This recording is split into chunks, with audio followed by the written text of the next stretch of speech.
नेरळ शहरातील सर्वसामान्य नागरिकांना भेडसावणाऱ्या मूलभूत प्रश्नांवर सामाजिक कार्यकर्ते विशाल साळुंके यांनी आक्रमक भूमिका घेतली असून वीज पुरवठा, भटके कुत्रे, गढूळ पाणी, स्वच्छता आणि रस्त्यांच्या समस्या विरोधात लवकरच जन आंदोलन उभारण्याचा इशारा त्यांनी दिलाय. लोकप्रतिनिधी आपल्या राजकीय आणि वैयक्तिक हितसंबंधात व्यस्त आहेत, तर सामान्य नागरिकांच्या समस्याकडे कोणीही लक्ष देत नाही, असा थेट आरोप त्यांनी केलाय. साळुंके यांनी विशेषतः नेरळमध्ये वारंवार खंडित होणाऱ्या वीज पुरवठ्याचा मुद्दा उपस्थित करत महावितरण प्रशासनावर निशाणा साधलाय.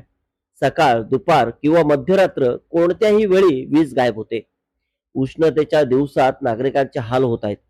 दिवसभर कष्ट करून घरी परतलेल्या नागरिकांना अंधारात बसण्याची वेळ येत आहे.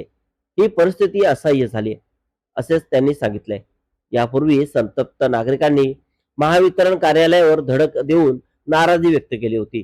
मात्र त्यानंतरही परिस्थितीत कोणतीही ठोस सुधारणा झालेली नसल्याचा आरोप करत साळुंके यांनी प्रशासनाला 2 दिवसाचा अल्टिमेटम दिलाय. स्थिती सुधारली नाही तर आम्ही स्वतः महावितरण कार्यालयात जाऊन अधिकाऱ्यांना जाब विचारू. नेरळकरांच्या संयमाचा अंत पाहू नका, असा इशारा त्यांनी दिलाय. वीज प्रश्नासोबतच साळुंके यांनी शहरातील भटक्या कुत्र्यांच्या वाढत्या त्रासाकडेही लक्ष वेधले. अलीकडेच एका वृद्ध व्यक्तीसह 7 वर्षीय चिमुकला आणि एका महिलेला कुत्र्याने चावा घेतल्याच्या घटना घडल्या आहेत. तर ही यंत्रणा निष्क्रिय असल्याची टीका त्यांनी केली आहे. गढूळ पाणी पुरवठा, अस्वच्छता, खराब रस्ते आणि इतर नागरी समस्यांवरही त्यांनी प्रशासन आणि लोकप्रतिनिधींना धारेवर धरले. नागरिक रोज प्रश्नांनी त्रस्त आहेत, मात्र त्यांच्या समस्या सोडवण्याऐवजी राजकारण आणि स्वतःच्या स्वार्थाचे विषय महत्वाचे ठरत आहेत. सर्वसामान्य माणसाचा आवाज म्हणून आम्ही लढा उभारणार आहोत, असे साळुंके यांनी स्पष्ट केले. नागरिकांच्या प्रश्नावर येत्या काही दिवसात व्यापक आंदोलनाची दिशा जाहीर करण्यात येणार असल्याचे त्यांनी सांगितले.